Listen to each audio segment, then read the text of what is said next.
Dr. Doug here with you, KRV FM, the heart and soul of San Antonio. It's that time for our Saturday conversation, and we've got none other than the Honorable Mayor Ron Nirenberg on the phone. Hey, what's up, Ron? Hey, how you doing, Doug? Good to be with you. Good to be with you too. Thanks so much for taking time out of your busy schedule. And you are busy. You're all over town, I see. So, A lot going on. yeah, tell me about it.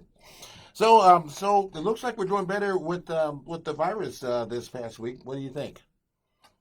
We are every week that's gone by over the last month and a half or so, we've been slowly dropping that infection rate. Our positivity rate now, as reported this week, was 6.7%, which is down from a peak of about 25%. July and August were very deadly months for us, and I think that has helped to reawaken folks about the seriousness of this disease.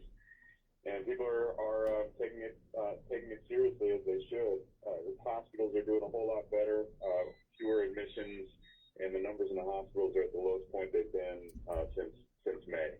Well, that's awesome. That is truly awesome. So, how's our death count doing? It's not good, and this pandemic has taken a toll on our community. We've lost over 1,000 loved ones in our city since this pandemic began. Brothers, mothers, fathers, sisters, uncles, neighbors, colleagues, friends, and family. And so, it's tragic and it's unnecessary. And so we're continuing to remind folks that things as simple as keeping your distance from people who don't live in a household and wearing masks are what we can do to save each other's lives and protect our neighbors and loved ones. So it's important that we do that. I think people are beginning to take this much more seriously as they were early in the pandemic, and as a result, we've started to see the rate of infection go down and the mortality as well start to be reduced. Awesome. Well, you guys have done a really great job. I mean, despite all of the obstacles that you guys have had with some of the executive office here in Texas and the administration in Washington, they seem to do everything they can to disregard the lives of brothers and sisters and mothers and fathers. And my mother's kind of sick, and and she's getting older, and we just had a big discussion about whether we could fly up to go see her or not, and that's just not something we can do at this time because you just don't know, what to expect even on airplanes. Yeah, it's very difficult. It's changed the way we are going to have to live for a while.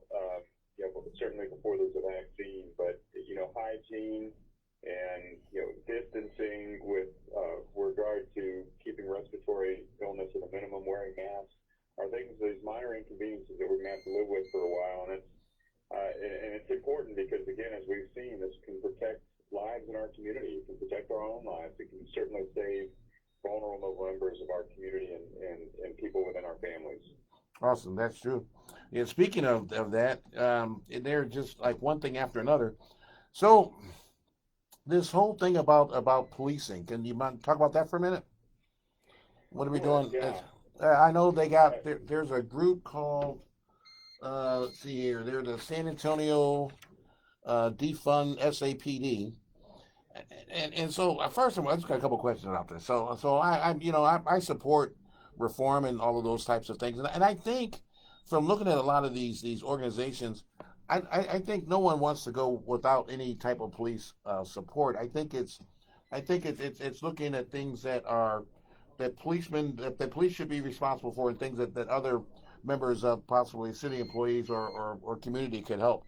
And you guys are working on something about that. Is that correct?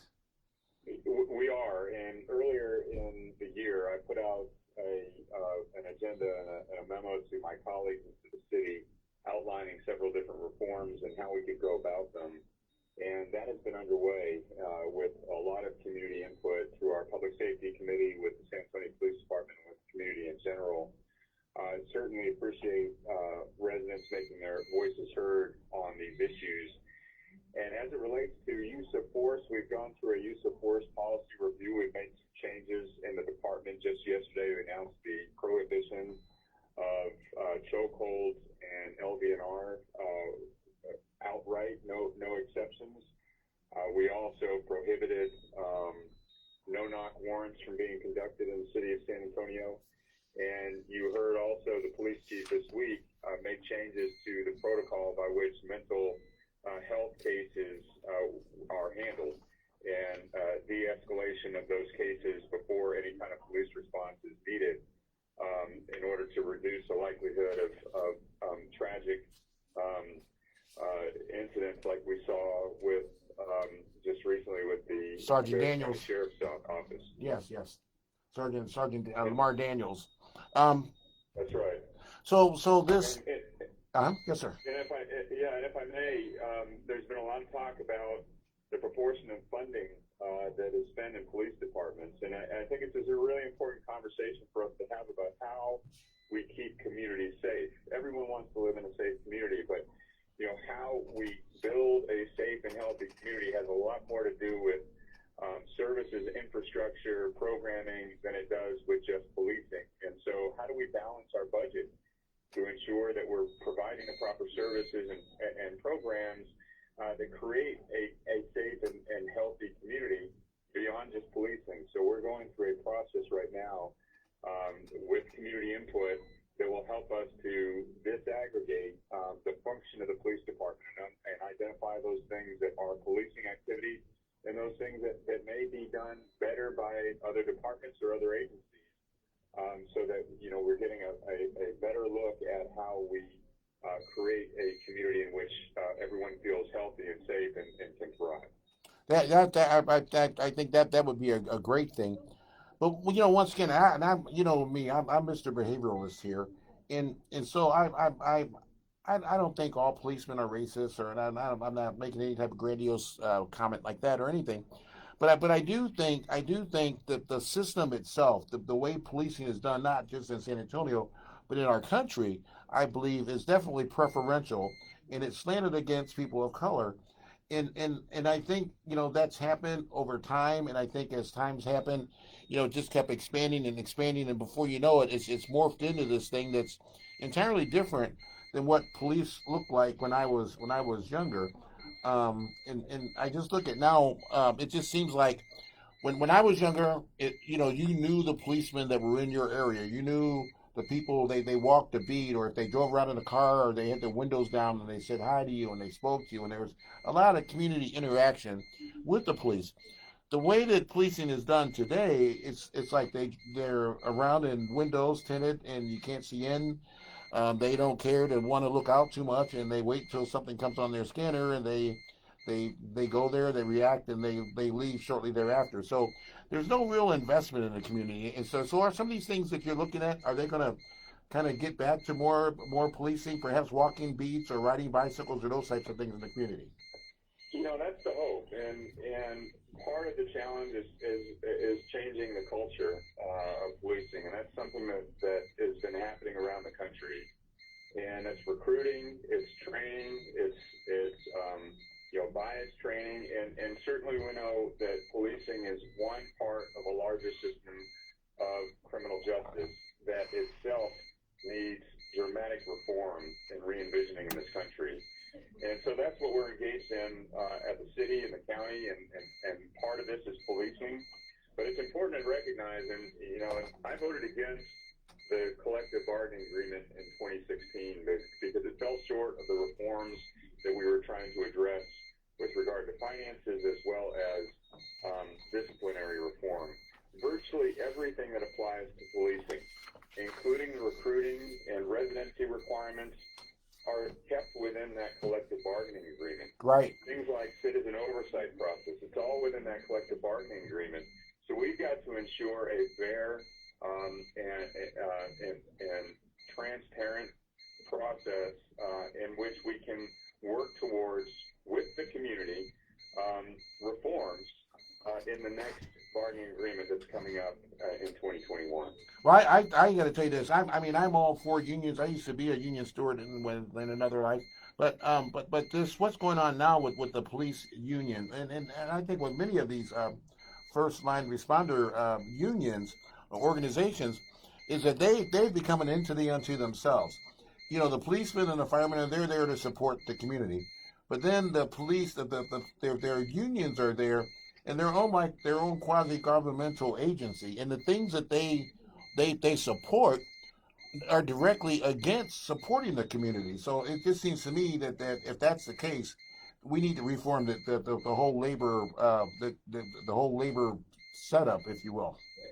Well, and it can be done, and you know, on a few measures. Number one, we know, as you stated, that the vast majority of police officers serving this community have done a good job. But we know that there are those who have been accused and have been found to have had misconduct, several occasions. The contract has provisions within it that shield the disciplinary records of officers from these panels that have the ability to bring back officers that the chief has fired. And that's happened several times. And so part of the process of reform is ensuring that our police chief has the ability to get rid of officers who have been accused of misconduct and have been found of misconduct and not see them back on the force, because that mars the entire department when it happens.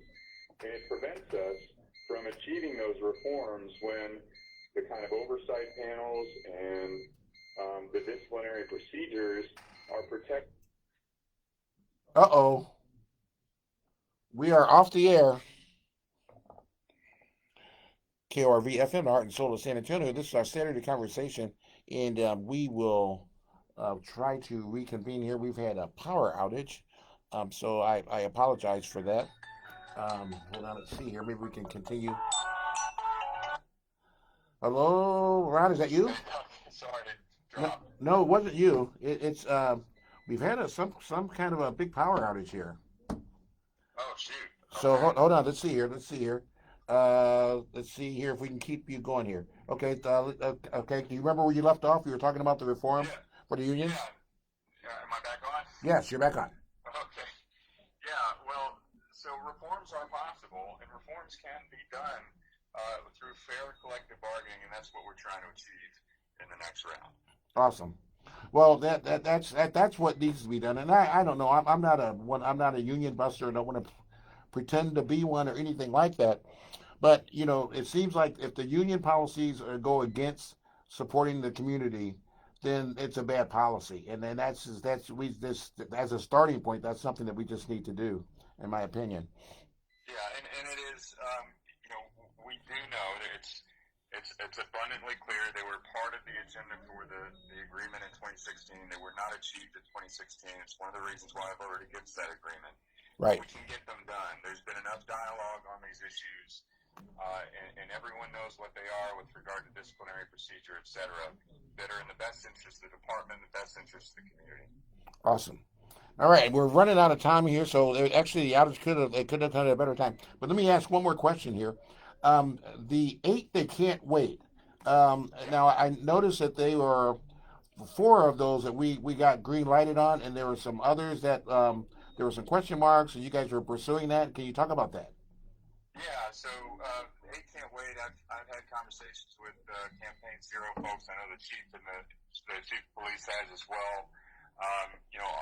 One of the things that has changed recently is the prohibition on chokeholds.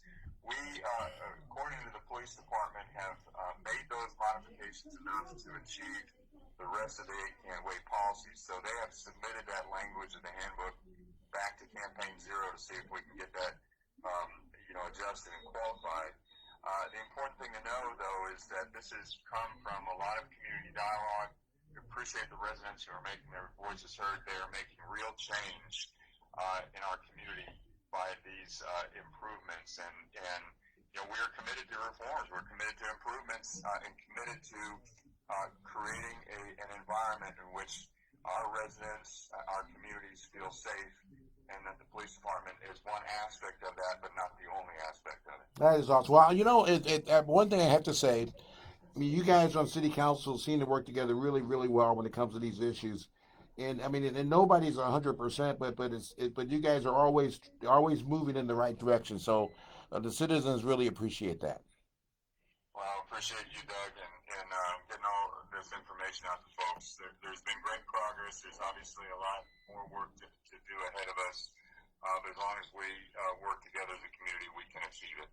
Awesome. Thank you so much, Ron. Mayor Ron speaks to the community. Mayor Ron Nirenberg, Mayor of San Antonio, keeping us updated on everything that has to do with virus, social reform, police reform, and everything else. Thanks so much. I'll see you when I see you. Have a great day and stay safe. Have a great weekend, Doug. You too. All right, bye-bye. KRV FM, the heart and soul of San Antonio. That was today's Saturday conversation. Have a wonderful weekend. Everybody stay safe. Remember, you have to vote, vote, vote. You have to complete the census if you haven't completed the census. And stay safe and wear a mask.